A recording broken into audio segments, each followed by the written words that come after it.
Hello, friends, and welcome back to Malicious Compliance Stories. Usually, Karen is just a pain in the butt and can even come out the winner of an argument. Yeah, guys, sometimes that happens, but don't worry, that was only the case in our first story. The balance of justice will prevail in the next stories today. So before we begin, don't forget to subscribe to our channel if you're new here and turn on notifications so you don't miss a new video every single day. Here we go. Woman calls owner for not getting enough free bread. I work as a delivery driver for an Italian food restaurant. It's not a huge chain, but it's grown quite a bit since it started. It's still a family-owned and has 7 locations throughout the state. The owner regularly visits each location to see how things are going. He's always trying to keep the family-owned feeling to his restaurant, so he frequently gives out his personal cell phone number to customers in case they have a problem. Now, we have a regular customer that we deliver to, and now we all groan whenever we see her name/address show up on our delivery terminal. We'll call her Karen. She has a kid and runs a home daycare, taking care of many more kids during the week. Every Friday, she'd order a single pizza, and this was this week's note. Read all comments. Cup of ice and ranch in cup of ice. 12 plates, 12 bread packets. Please ask bring 15 napkins. 1 cup ice extra, 2 cups of ice with straws, 15 extra plates, 15 extra napkins. Don't forget, or you will go back. I wish I was joking. This is letter for letter what she requested. For a single pizza. You'd think she was ordering for a banquet.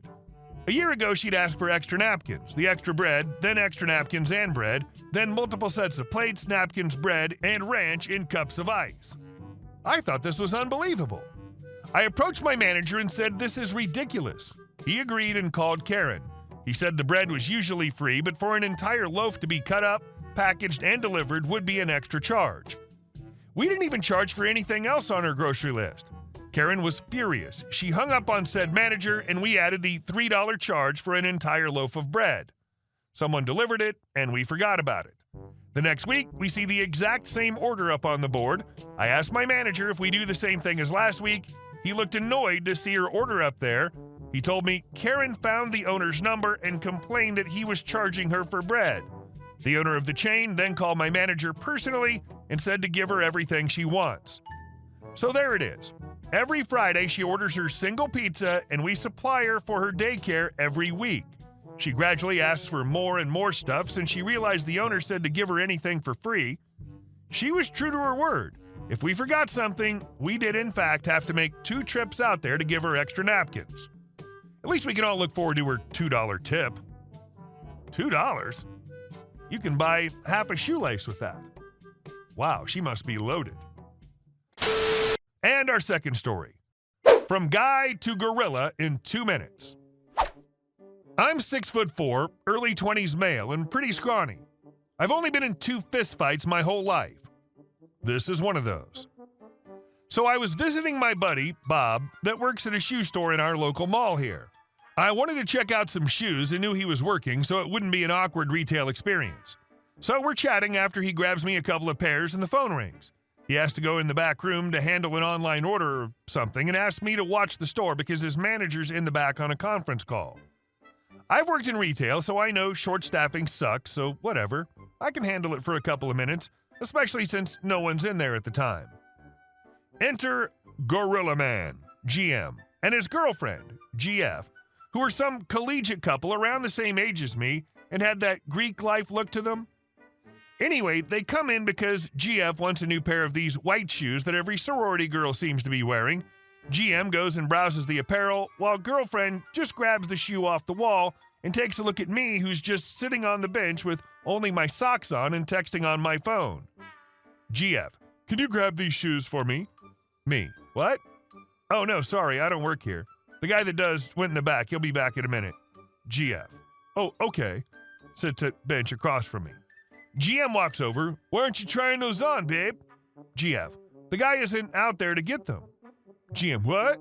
No, he's right there. Points at me. GF, no, he doesn't work here. GM, no, I've seen him here before. I know he works here. Me, she's right, man. I don't work here. GM walks towards me. No, I know you. I've seen you. What the F, man? If you're on your break or some crap, you shouldn't be out here. GF stands up. Me. Dude, I seriously don't work here. My buddy works here, so I'm in here a bunch. He's in the back. I'll go yell to him.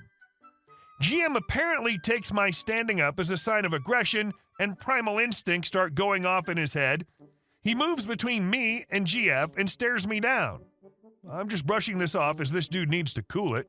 I yell to the back for my friend and tell him to hurry up and that there's people out here. Then he does the crappiest thing that he could have done. He yells back asking if he can tell me their size. Now to clarify, don't blame him for this because it's not my job and all that. He knows I've worked retail before and this is something we've done for each other in the past. It's no different than when an entitled customer yells their size to the back room. GM hears this. So you do effing work here. I can't believe it. What the F, man? Me, getting nervous. I seriously don't. Back off, man. I'm just helping my buddy out. GM, no, man. I knew you worked here. I effing knew it. Just go grab the shoe yourself. She's a size 6. Me, I can't. Why won't you listen to me? Now yelling to my friend. Buddy, I need a 6 in the women's. GM shoves me into the wall. Are you effing kidding me, dude? Me, don't effing touch me. GM goes full gorilla and takes a swing at me, which I miraculously blocked. I'll never understand how this happened because I usually have a horrid reaction time to things. And my buddy comes running around the corner after hearing the interaction. Bob, whoa, what's going on? GM, your effing friend came at me. I just wanted some GD shoes. I'm a spineless jellyfish and effectively stunned at this point and completely useless. Luckily, my friend's a pretty awesome guy. Bob, he can't help you because he doesn't work here, as I'm sure he told you. Plus, I just came around the corner to see you throwing a punch at him while he's backed into a corner. You know what that is? That's effing assault, bro. So either stay here while I get security if you want to pursue your little story, or you can get the F out of my store and don't come back until you've learned not to be a total butt wipe. It sounded rehearsed. It was brilliant. GF was in the back, nearly in tears. GM was deflated, and I'm a mess of adrenal sweat and, frankly, nearly in tears too. They left quietly, and my buddy just looks at me and asks if I'm okay. All I can muster is, yeah, I'm good. That guy was a jerk. And our last story. Sure, accessible parking spots are just for you, Karen. This story goes a while back when I was about 16 or 17. I worked in an open-air museum with their parking lot. During the summer, we have a rush hour with multiple buses and lots of people in the car. The open-air museum has 2 parking spots for invalid people. However, during rush hour, we move signs to create more if needed. So this one day, a large BMW comes in and parks on the spot for disabled. As I was the closest, I went to check up on it. We have a lot of taxis who also park there. Lo and behold, I did not see the required window sticker saying they're disabled, so I knock on the window to talk to the mother behind the wheel. I never got her name, but I'm sure it was Karen. I told her my usual run of, "Good morning, I'm not sure if you noticed, but you're in an accessible parking spot, and I don't happen to see a car. Do you have one?" Despite the fact that it's hard to miss the signs telling people it's an accessible parking spot, I was always taught to assume the incompetence of someone rather than malicious intent. Karen looked me dead in the eyes with a face that could kill. "We have children," was her reply, and opened the door, pushing me aside. I told her that, sorry, you have to park somewhere else. At this time, it got busy and the parking lot furthest away needed to be opened up. She looked over to where the cars were going and said, "That's way too far. There are no disabled people coming here anyway. Why should they?" This is important later, karma being served. I tried to reason with her again, but she just ignored me. I called my manager to talk to her, but it didn't go much different. So my manager told me to call the tow company that normally was called in the situation. Here's the tricky part. The parking lot is a privately owned parking lot and police do not enforce upon it. The towing company takes 3 hours to arrive and set up. However, in the meantime, a small tour with disabled people entered. It was about 4 cars in total that needed a special spot. It was getting stuffed, and we couldn't find for a spot for the last car because Karen parked in that spot. This can always happen, and normally we use 1 bus parking space for the group, but we'd run out of those too. My manager just asked for their phone numbers and told them to park in front of Karen's car. It was the only way. When Karen came back with her crotch goblin, she was furious that she wasn't able to leave. We were quite willing to call the owner of the car and do a little swap, but when she came in screaming about how we're breaking the rules and how she'll get us fired, I saw something snap in my manager. He calmly told Karen that they could do nothing as it was a car with a disabled sticker and thus the rules were different.